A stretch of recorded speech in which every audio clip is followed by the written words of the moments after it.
friends. So today I wanted to share with you my journey on how I started meal prepping and why I love it so much, and I do it every Sunday to kick off my week. When I was trying to heal my gut, I had major acne, cystic acne, and a lot of gut issues. I wanted to start eating homemade food and more home-based and stop with the fast food and the processed foods. So I started looking into meal prepping and meal planning. And oh boy, in the beginning, I was so creative. I tried my best with all of these complicated recipes that were just taking way too long that I found on Pinterest or Instagram. And then I realized that I was getting quickly burnt out just from the meal prepping. I would spend literally 8 to 9 hours in the kitchen trying to prep for at least 4 days. Now, I did have really good meals. They were definitely good, but they were hard also to keep track of my macros. So at the same time, I started looking at macros and how I needed to fuel my body to feel my best. And so I started doing meal prepping and planning, made it really simple. So the way I did this was very easy. I always started with a protein base. I wanted to make sure that I had something that's high protein, non-processed. So I kind of stick to the same basic things. Like I love whole eggs, but I also have egg whites incorporated. So here you can see that I'm actually making an omelet, and this is going to be for breakfast sandwiches. So I keep it simple by creating a protein. So I always want to make sure that I'm having breakfast, lunch, and dinner, and I have a protein to kick off. So this is going to be something like maybe it's eggs that I start with for breakfast, or it's going to be like a protein shake, or it's going to be chicken, beef, fish, salmon. I do rotate my proteins because I want to be sure that I'm getting all of my macronutrients, and I'm also not changing up my diet so much because I want to see if something's actually triggering me in my gut. So I do keep the same meals on rotation for, at least that month. And then I'm going to also make sure that I have a macro that is called fats, which is all different. So everyone thinks of fats, there's like trans fats, which is like, you can get that like in corn oil, or you can get that like in processed foods or fast foods. But I really want a healthy fat. This is something like maybe, nuts or avocado oil or just avocados. So I always want to be sure that I'm having a healthy fat. And then I'm also going to be incorporating as well is something called a carb, which is a carbohydrate. And they are not all bad. I mean, even fruits have carbohydrates. So I definitely look at all of my foods, and I use an app that's really cool. It's called Macros First. I've been with them for probably about 3 years now. And I tracked macros really diligently in the very beginning because I wanted to make sure that I was hitting all of my macronutrients, my protein goals, my fiber, as well as my fats and my carbs. And so now I kind of know, and I create my meals more intuitive. I still do get to use my tracker if I want to do a little cut. As you can see, not everything in my diet has been completely taken away. I still use mayonnaise, and some people believe that mayonnaise is not really good, but it has eggs in there and it has some processed stuff, but it's okay. I think it's an 80-20 rule. So I really try to incorporate a well-balanced diet. This one here is going to be a Ezekiel toast, so we're doing like an egg sandwich. This was for breakfast, and then I'm also going to be making the egg sandwiches to go. So what I like to do by keeping everything simple is really looking at the macronutrients. So every time I buy something in a package, if it is packaged, I look at the count, and also I try to buy a lot of wholesome food, things that are made from the ground or from a tree or from a mother. I really plan to holistic and healthy eating and try my best with all of staying away from processed foods as well as fast foods and junk foods. So every Sunday, I write a little list of how many meals I'm going to be eating, breakfast, lunch, and dinner, how many days, and then I start prepping. And so this week we kept it really simple. I did roasted sweet potatoes in the oven, which these are awesome if you guys haven't had them. I just peeled the skin off sometimes or wash it off, and then I'll go ahead and chop them little tiny cubes. And I drench them with paprika as well as salt and pepper. And I do a little bit of avocado oil or olive oil, whatever I have on hand. I believe I had some avocado oil this week. So I went ahead and cut those up and put those in the oven at 475 for about 45 minutes until they're really extra crispy. And then I went ahead and did some beef, ground beef. Like I said, I do rotate between my proteins. I do try to do turkey, ground up turkey, chicken breast, as well as chicken thighs or chicken drums, as well as beef. I do love fatty beef, and I think it's great for certain days. So what I try to stick to most of the time is I do a 2 low carb day, and then in the rest I do regular carbs. So it just depends on where I'm at. So Mondays, Tuesdays are usually my low carb days. So I'll have more higher fats and higher proteins. And like I said, I eat intuitive. So when I'm full, I'm not stuffing myself. So I've been trying to be really good about just being aware of my diet and being aware of my nutrition. So if you're someone who's getting started with meal prepping or meal planning, I highly recommend is just looking at when you do eat a wholesome meal, how do you feel after? Do you feel bloated? Do you feel lethargic? Do you feel energized? Do you feel more like you feel lighter? Is your bowel movements, are they going strong? You really want to take in consideration how food that you're eating, you're putting in your body, how your body's responding to it, because that's when you're going to be able to know, my body really does love this food. Hey, my skin's glowing when I have X, Y, and Z. Think about those and write those down so that you can start incorporating those into your diet, and you can start seeing if this is something that you can put in rotation. So I always have my favorite meals.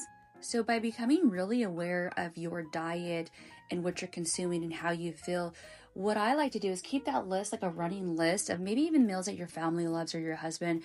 Keep the running list of how you guys feel. Not only did everyone love it, but how your body responded, and then keep those in rotation. And so that's kind of where I'm at this point in my life, where I love picking up the same groceries every week. I eat the same couple of meals.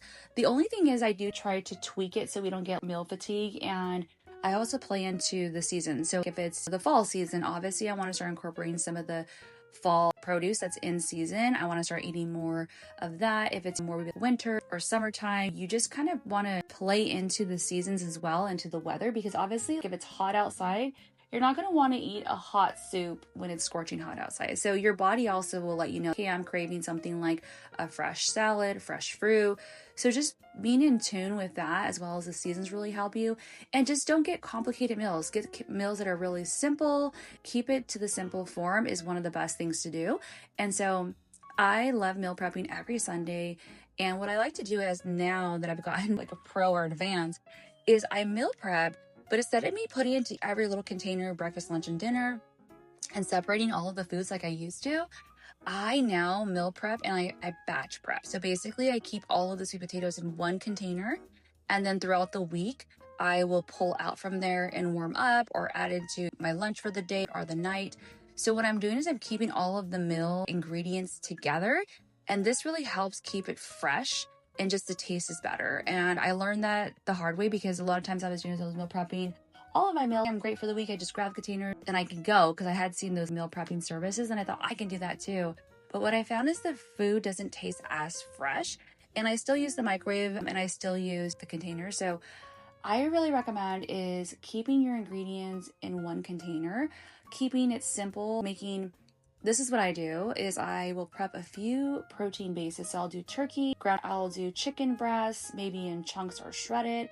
I'll do wings or beef, ground up beef, and I'll put the basic seasoning on it. Maybe I'll just do, if I really know what I'm going to have, if I'm going to have tacos, then I'll season it all with tacos. But if I'm not sure what I want, I just know that I want it there, then I will just do salt and pepper, make sure it has flavor. And then whatever, maybe on Tuesday, okay, I'm going to do fajitas. So then I'll be able to add in other things like garlic and paprika and things like that, just to make it flavorful. Or maybe I want to turn it into a Mexican dish, turn it into a different kind of dish or an Italian dish. So I think that's really something that I've been learning. And I just love putting on a good podcast, listening to music, and really just playing with my food, cutting it. This is my time. And I know that I get to use my kitchen. I get to cook. And so I kind of changed my mindset around it. I really love my Sundays where I'm spending maybe 2-3 hours the most now. And I get to have wholesome meals throughout the whole week. And I'm not running around hungry, going through drive-through, spending tons of money, eating like crap. And so I really just feel like meal prepping is just the way to go. And it does have a little bit of a hype, and I think that you have to hone in and see what's going to serve you and your body, what is going to be best for you. Not everybody can eat certain things. My favorite is this dish right here, as well as chicken salad, tuna salad. And I think you just have to know what's going to be best for you and how much time do you have. And what kind of flavors do you like? Maybe you like a lot of stir fries. Maybe you like a lot of casseroles. And one thing about doing casseroles or stir fries that you really can't measure the macros. And you can if you're going to be tedious about the measurements. But most of the time you're doing a casserole, you're dumping things together and you're baking it and frying it and rebaking it. And so sometimes you lose track of the macros. So what I like to do is I just cook things on the oven, and then at the end, I portion everything out when I am ready to eat it. So 1.5 cups. And you start getting really good about it when you start repeating. You'll know how many carbs, how many calories are in each thing. And not to say that you're obsessive, but just the fact that if you really want to be on a healthy journey and you want to serve your body well, you got to be aware of what you're consuming and what you're eating. There was a point where I wasn't tracking and I would just go, I'm just going to be eating this much portion of sour cream or this much of cheese. And I was consuming a lot of fats, and I was like, wait a minute, this is not working out. So obviously there is that science behind it where you got to monitor your body and how much you need your maintenance. And if you want to do a cut or if you want to do a bulking phase, there's all that. But I am no expert, so I am just telling you guys about meal prepping and planning. Like I said, I absolutely love it. It's something that I've been doing. My husband really appreciates it as well. And I think we just save so much in the long run. We go to Costco, and yes, we have a pretty hefty Costco bill, but at the same time, we're not out there buying energy drinks and buying fast foods and eating out and spending dinner. So I hope you guys love this little vlog. I think it was different. Just wanted to share with you guys kind of my thought, how I got started with meal planning and prepping. Oh, also, I do have a lot of great meal prepping and planning over on my Pinterest. So if you have any tips at all, make sure to comment below. Or if you're already doing meal prepping and planning, I would love to know, what is your strategy? What day do you meal prep? Or what kind of foods do you prep? Or do you just do proteins? Or what is your style? So love to chat in the comments. As you guys see, I'm using my new little 360, which is giving you that POV status. It's a little bit interesting, but I did want to share with you guys that I've been using my little 360 Go S, and I've had so much fun with it. It gives me different perspectives and gives you guys different perspectives. It's a little getting used to. I've loved meal prepping and recording on my phone, and I got a strategy and I had my tripods and everything was working really well. But as using this new camera, it's been different. Here you're seeing I'm putting those sandwiches together, and these are Amy Lou's sausage patties. These are the egg bites that I created. The egg bites are really easy to do if you have a muffin pan. Highly recommend doing this. They save you so much money instead of buying those at Starbucks, and they taste so good. For the egg bites, all you have to do is in a large bowl, get about 6 eggs, crack them open, no shells, and then you can also add some egg whites just for some more protein. And then you can go ahead and whip those all up in the muffin tin. I use a muffin tin, and I spray it with a little bit of avocado spray. And then I pour about half a cup of the egg batter in there. You can add green onions, jalapenos, you can add potatoes, you can add chorizo. You can add whatever you want to your little egg bites. You bake them on a 350 for about 15 to 17 minutes until everything gets hard. They bake really fast, and then you let them cool for a bit and then just spoon them out. They pop right out, and then I eat mine typically just like that on Mondays and Tuesdays. I eat them warmed up, maybe with a little bit of sriracha. Eat them in like this little breakfast sandwich. So let me know if you guys tried egg bites. I think they're a fantastic way to get your protein. And you can also give yourself a lot of variety. There's been times where I've done ground up chorizo in there, and they just taste so good with even a little bit of Mexican cheese on top. I've added some jalapenos in there. I've added my favorite kick right now is everything bagel seasoning. I swear I put that on all of my eggs. It is so delicious. If you haven't tried it, you gotta get it. Hope you guys enjoyed this and look forward to providing some more content for you. If you haven't already, make sure to hit subscribe and follow and check out all the other social media platforms. And until then, friends, love ya.